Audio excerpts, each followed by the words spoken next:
Life University is something that we do the fourth Tuesday of every month here at the Tabernacle. Life University focuses in on 5 key areas: family, finance, health, education, and leadership. We believe Jesus' words when he said, "I came that you might have life and might have that more abundantly to the full." Even when people come into a personal relationship with Jesus Christ, they're still challenged in various areas of their life. And we don't think people will experience that life through the full or overflow if their families are broken, if their finances are in shambles, if their health is failing them, if they're undereducated or miseducated, and if there's absence of leadership.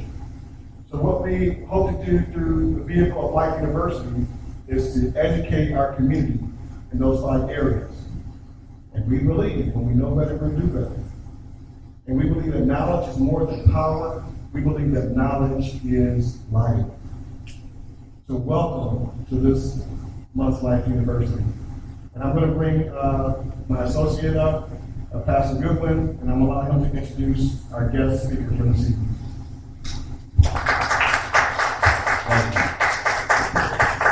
Well, it's a privilege and it's an honor to introduce this young lady. I've been knowing her approximately about 20 plus years. I am originally from Flint, Michigan, and I wore these colors, one for her. I definitely wore these colors for her, and she'll probably explain it when she gets up here. And Sister Sweeney, I wore these colors for her. But one of the things that I know about Robin, as well as I was thinking about this, as well as Dr. Sweeney and Romanus Durant, is that they love this community. Robin is an advocate for this community. Ever since I've known her, she's been an advocate for children. We've had the opportunity to work with her agency, and I truly, honestly believe when the word says that we should tend to the orphans and the widows, that this is a part of our Christian duty, and hopefully there's some to share tonight, and that we all can get involved and help continue to impact the lives of the young people and the families in our community. The information that she's going to share is, I'm sure, is going to be very insightful. It's going to be something that we all can use and get behind. But mostly what I wanted her to get here is that, I don't know if she can say it, but I want to say it, is that we have to help pass the levy. And there's a levy on the ballot that is coming up, and we want to get everybody's support. If you don't want foster kids or you don't want to deal with children, but please go out and vote and tell your friends that we need to pass the levy, because that is our Christian duty, is to tend to the orphans and the widows. Amen? Amen. Amen. So with no further ado, I'd like to bring my good friend. I've known her husband for years, Miss Robin Reese, and I'm sure she'll explain why I got this doing going on for her.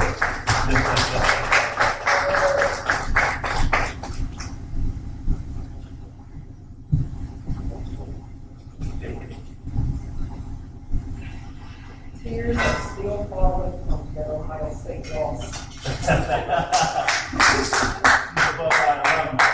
As alumni and avid fans. I didn't even know they lost to the next day, and I'm so grateful because I did get sleep that night. I want to thank you guys for inviting me, Pastor Wade and Pastor Lou and First Lady and Pastor.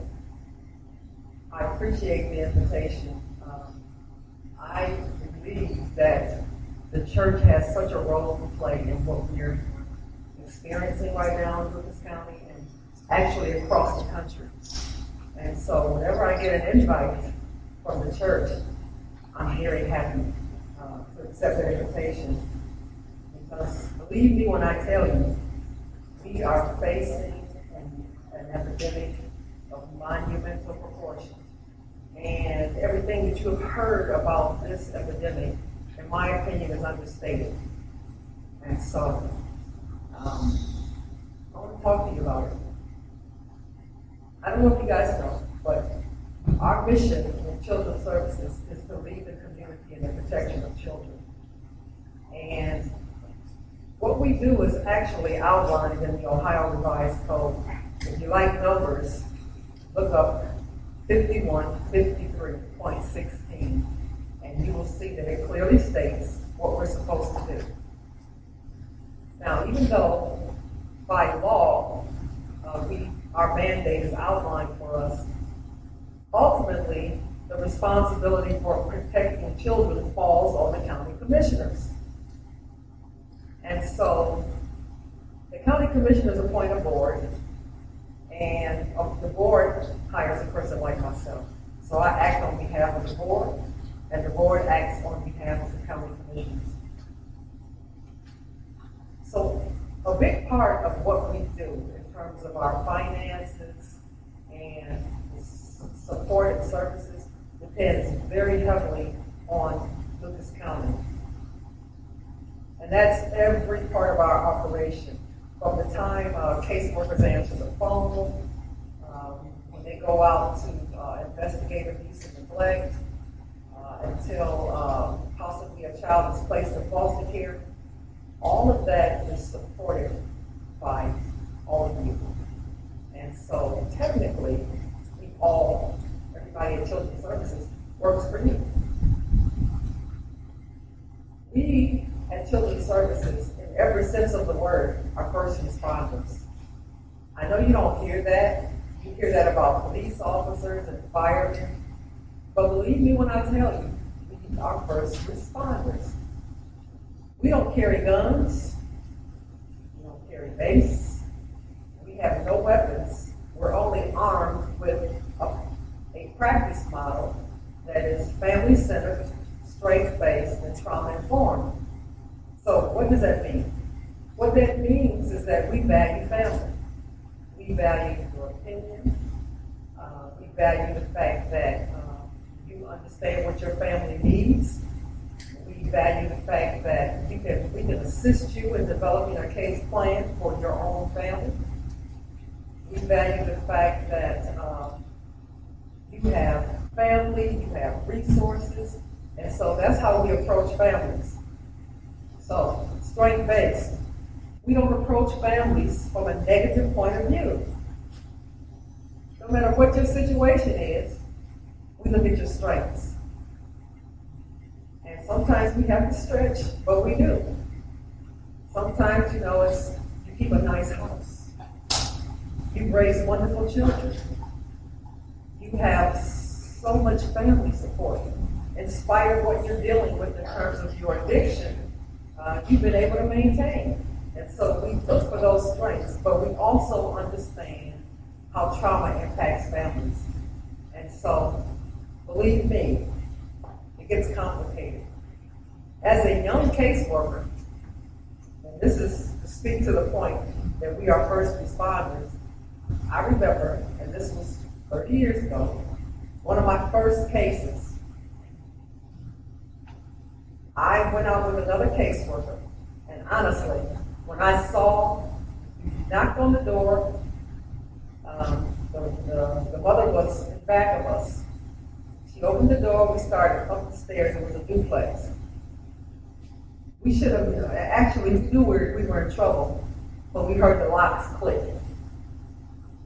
We proceeded upstairs and sat down. Mom went to the kitchen, and she came out of the kitchen with a knife that looked like a machete. And she started pacing in front of us and talking about how she was going to kill us.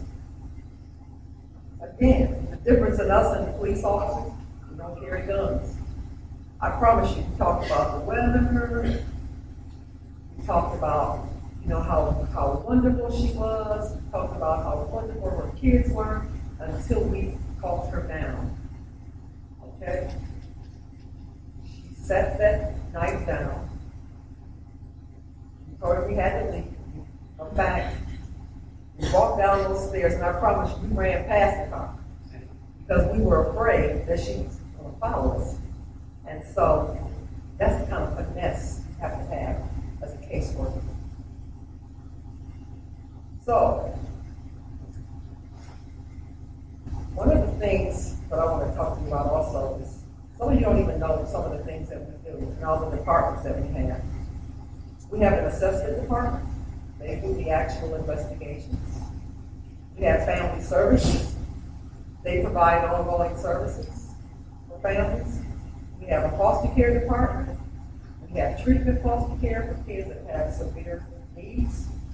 We have an adoption program. We have a post-adoption program. We have a program, a department that we call community development. We have post-emancipation services. We have a parenting program. We even have a clinic called health services. And we have a case review department.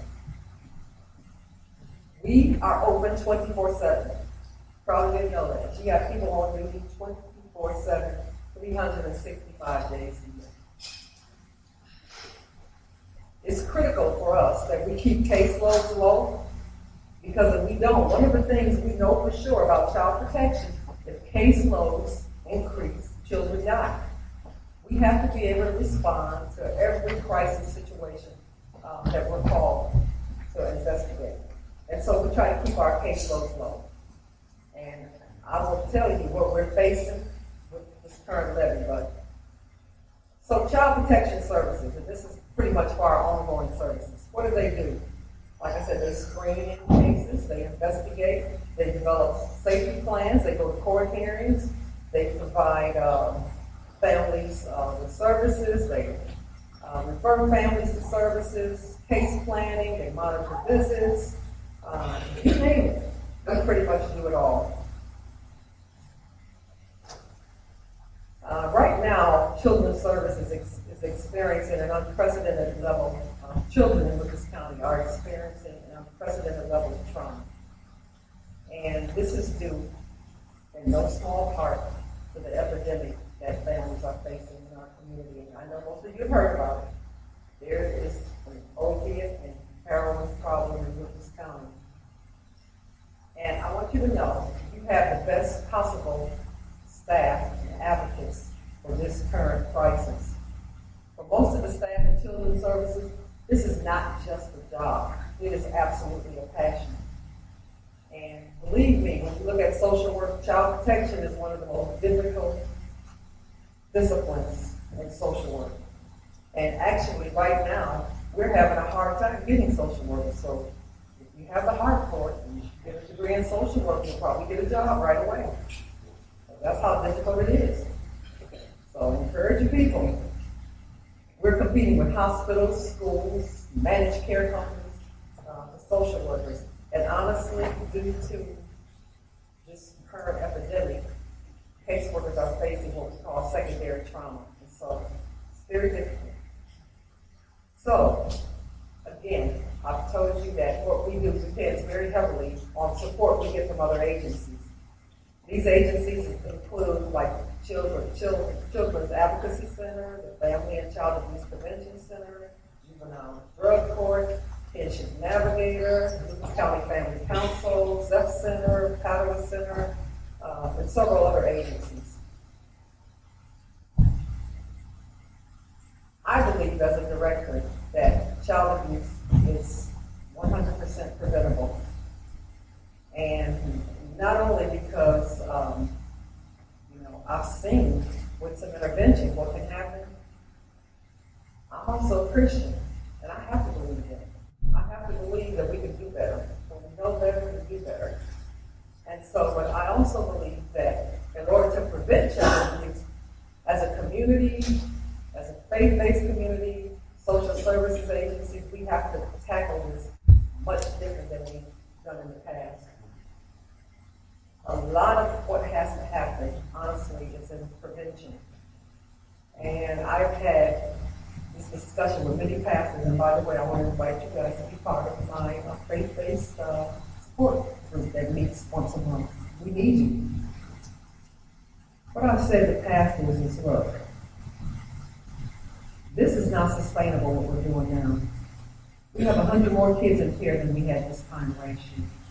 We're fast approaching spending $1 million a month just on placement costs. We can't sustain that, and it's not good for families because families are being torn apart. We have to get back to when we did what we call small things. Most of you probably, when you grew up, you had neighbors that would correct you. In the church, you have mothers that would do some other stuff. And of course, as a child protection worker, I'm not pushing physical discipline. But what I am pushing is that you can intervene because people in your congregation, they believe you. They believe what you say is true. And so pastors have great insight into what's going on with families. You know the dysfunctional families in your congregation. You honestly know who's using drugs. I mean, you know who's feeding their children. You know all of those things. And so what I'm asking the faith-based community to do is to interrupt it. Don't be afraid. As a community, we have started to close our windows, shut the blinds when we see stuff that is dysfunctional. And my challenge is interrupt it. If you have a family, let's just say you have a couple that has a baby, you already know they have problems. You need to say, before we proceed with anything, we need to go to parenting classes. And guess what? I'm going to hook you up with mother so-and-so so she can help you because, see, she has experience. And so I know those sound like small things, but they can be helpful. If you have a family in your congregation that is struggling, they're struggling financially. You got a program here, I believe, that feeds. Oh, you might have a tutoring program. You know how many kids are beat up because of school issues? So I am challenging pastors, congregations to step outside the box because you can't tell me that, Robin, you got to do better because what you're doing is not sustainable and you don't step up. And so that's what I'm challenging the church to do. Step up. You know, it's in a way, it's disheartening to me. I know this is what we have right now. But as a Christian and as an executive director, the fact that we are treating a drug with a drug is kind of discouraging to me. I mean, we're giving people, what is it, Narcan? Because they're overdosing. We're giving them a drug because they're overdosing. Honestly, I'm going to say, where's the power? Where's the power in the church? You know, we have gotten so caught up in supporting candidates and things that we have lost our place. And so my challenge to the faith-based community is to go back to your roots because families need you, the community needs you. So, this is to tell you what we're up against. This epidemic kind of snuck up on us. About 5 years ago, we weren't even, we were still recruiting for foster care, but the number of kids in care had dropped. And I know you know that because you guys had a facility, and even the number of referrals you were getting dropped. And so, you know, we recruited, but I told staff, don't even recruit for babies because we don't have them. So that was about 5 years ago. We have slowly seen those numbers increase. And because we had no idea that it was heroin, we didn't prepare. And it's not just Lucas County Children's Services, this is across the country. And so, like in 2012, we had 641 children in our custody. At the end of last year, we had 743. And based on the trends, and the thing about this epidemic also, as social workers, there's some predictors that we know. I mean, we just know certain things that cause you to be involved in our systems. Poverty is one thing. Believe it or not, being in a step-parent situation can sometimes have you involved in our system. You're a drug user, there's domestic violence, you're going to be involved in our system. This particular epidemic crosses all those lines. And maybe that's why we didn't see it. The other thing is, we've been told that the biggest influx that we're going to see in the future is coming from the suburbs. And so, in 2003, there was a federal law that was passed. I think it was called the Safe Family and Children's Act, and that required that every hospital report to child protection when there was a child born with substances in their system. Most states ignored that. In fact, in Lucas County in Ohio, if you, they're required to report it to the health department. They don't have to necessarily report it to child protection. And so many of those babies that were born, especially in the suburbs, we didn't get those referrals. Because if those families had resources, they didn't report it. So our demographics will stay the same, mostly Central City. We get the Central City folks. Now we're seeing all kinds of families come in. And I kind of joke about this a little bit, but it's really got funny. When I go to speak to suburban areas, and I talk about this epidemic, they are suffering in silence because they believe they did everything right, and their children are still addicted. And so we are expecting our numbers to increase. President Barack Hussein Obama called this an epidemic. And what he said is this epidemic started in the medicine cabinet. And it did, because in this country, in Ohio, there was easy access to opiates. I don't know about you, but I recently had to go to the dentist. I had a wisdom tooth pulled. The dentist said to me, and honestly, there's been some disparity in, depending on your race, what kind of medication you would prescribe. But I think the dentist knew what it was, and so she just gave me medication. But this is what she said. Now, before this numbness wears off, you need to take a pill. And she prescribed opiates. I did not take the medicine, and even though it was a wisdom tooth, I was able to get through without the medication. And so, many folks would have taken that medication and possibly could have led to a problem. And so, it's not the only root cause, but that is part of it. So, in Ohio, our governor closed down the pill mills. He shut them down. I don't know, maybe 2-3 years ago, you saw people lined up outside of some of these, I think they call them pain clinics. They would be lined up around the block. Easy access. You could say anything and you could get medication. Well, the governor closed those pill mills, but there was nothing in between. And so a lot of those folks that got addicted to those opiates now began to use heroin. And so, in 2003, when this act went into effect, there were about 5,000 drug-dependent babies born in the United States. That number has grown dramatically since then. We don't even know what the numbers are because some states don't report. And depending on your resources, you don't get reported. Okay? And so it's hard for us to know how big the problem is. Ohio ranks second in the nation for the number of overdoses. I don't know if you saw the sheriff's map in the blade. There are some zip codes that have over 400 overdoses. And that was last year. So I can't even imagine what the situation is like now. And you know, when crack was the problem, people started to try to look at what are the long-term effects of this drug. We don't even know what the effects are. What I can tell you, this is what I do know. Short-term, the outcomes for children that are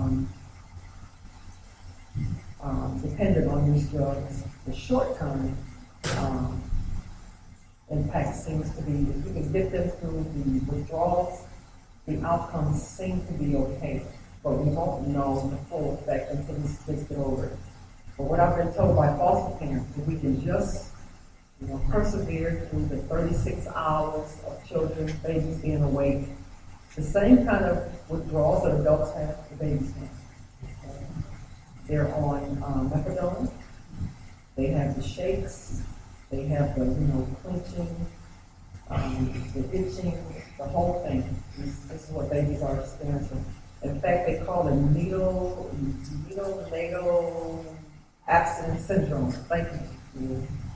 And so, What we're finding is that cases involving parental abuse of heroin and opiates is having a significant impact on child protection across the country. Some statistics say about 70% of the children age 1 or younger are in foster care facilities, which is pretty dramatic. So, what is involved in servicing those cases?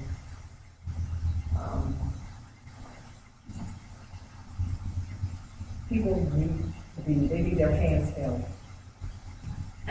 First of all, not most, but a high number of these families are missing in action for the first 5-6 months. When we get our hands on these families, we have to try to get them involved in treatment. Sometimes they have criminal charges, so we get them through that. Then we have to convince them that their children are worth staying off the drugs. And that is very difficult because there's something about this drug that makes you, you just lose all your sensibilities. And so it becomes a struggle. The federal government gives us between 12 to 22 months, I believe, to get your children back. So if you're missing in action for the first 7-8 months, then we get you in treatment, and we know part of this addiction is there's relapses, and then we maybe get you through parenting, probably find you housing, you are at the limit. And there is a law also that says if you put your children at risk, I think 2 times, you have 2 relapses, we can get permanent custody of your children. Do we want permanent custody? Absolutely not. No matter what you've been told about child protection, we want to preserve families. We do not want to take your children. We want to do everything we can to preserve that relationship.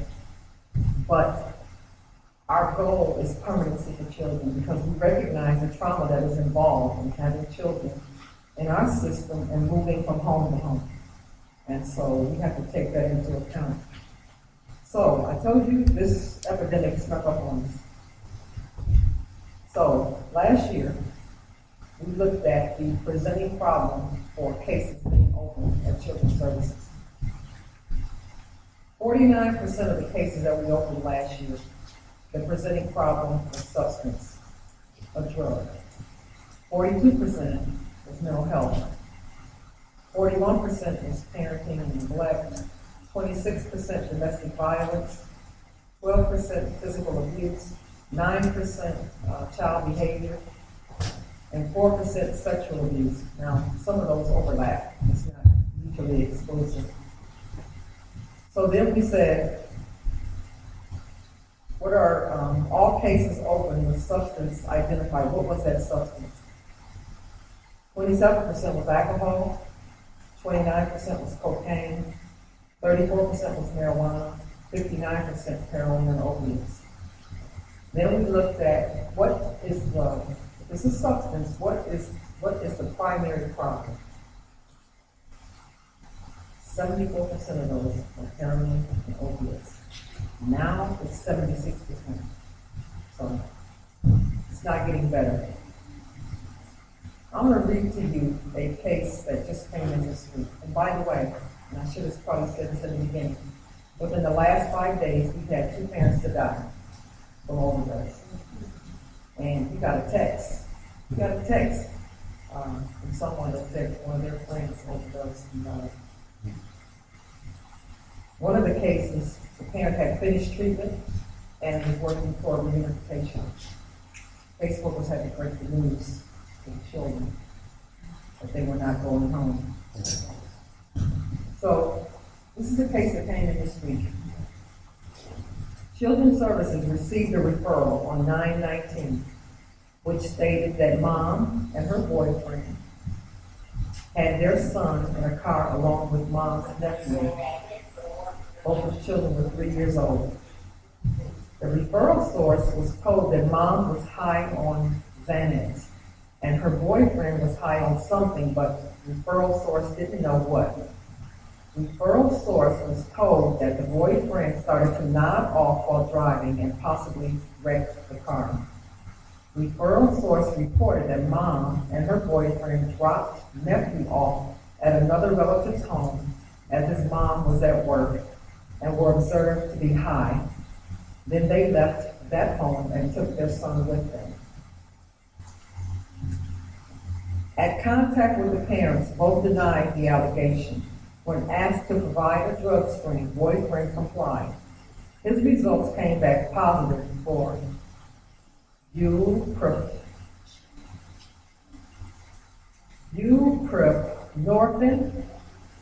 fentanyl, benzodiazepine, and marijuana.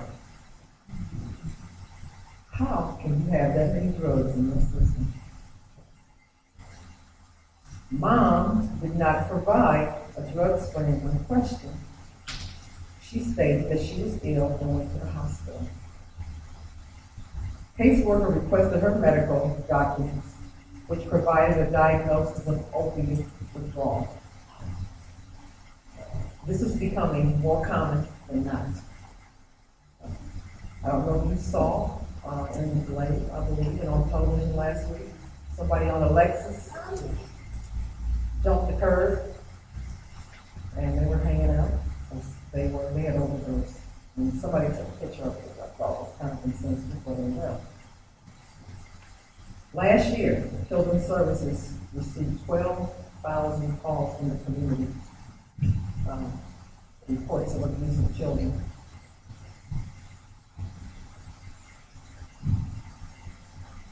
About over 4,000 of those were kids between the ages of 0 and 9.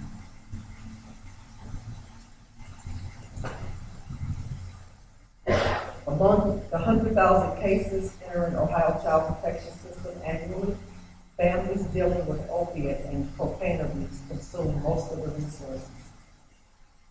Ohio spends an estimated $45 million per year replacing the cost of children in custody due to parental use of heroin and opiates. And I've told you this before, about 70% of the infants in child protection custody are there because of opiates. Now, children raised in substance abuse environments are vulnerable to toxic stress, which results in problems. And again, we don't know the long-term effects. Parental addiction can affect permanency for children. As I told you, we have about 22 months. You know, get yourself together, we have to keep your children. We're becoming very nervous because in some counties in Ohio, their permanent custody numbers and adoption numbers are higher than their reunification numbers. Last year, we reunified, which means we put kids back with their families, 150 children. And that number is going down and permanent custodies are going up. I tell you, it is not sustainable. So, the impact on foster care. I told you we saw declining numbers. Ohio numbers are going back up. We now have about 14,000 children in custody in Ohio. After a decline, we were like leading the nation in reducing those numbers. Reese County was leading the pack. We've seen an increase. We're also seeing generational substance abuse. So we're seeing a decreased number of kids that are able to go with relatives. So not granny on heroin, aunties on heroin, uncles on heroin, as you heard in this scenario. And so those numbers, our resources and relatives are starting to decline. And you know, at some point we're going to even have to look at how we assess families, because we can get a call that says, I know this family is using drugs. But if we go to your home and you know, you got food in the house, you know, your house is pretty clean, we really have no reason to ask you for a drug assessment. If you seem like you're okay, but what we're finding out is early on in addiction, that there's a lot of people that can hold it together until the addiction gets to the point where, you know, you just spend all your time and all your resources trying to find the drug. And this is probably why a lot of the suburban families are falling through the cracks, because, you know, they got the supports and the resources to keep it going.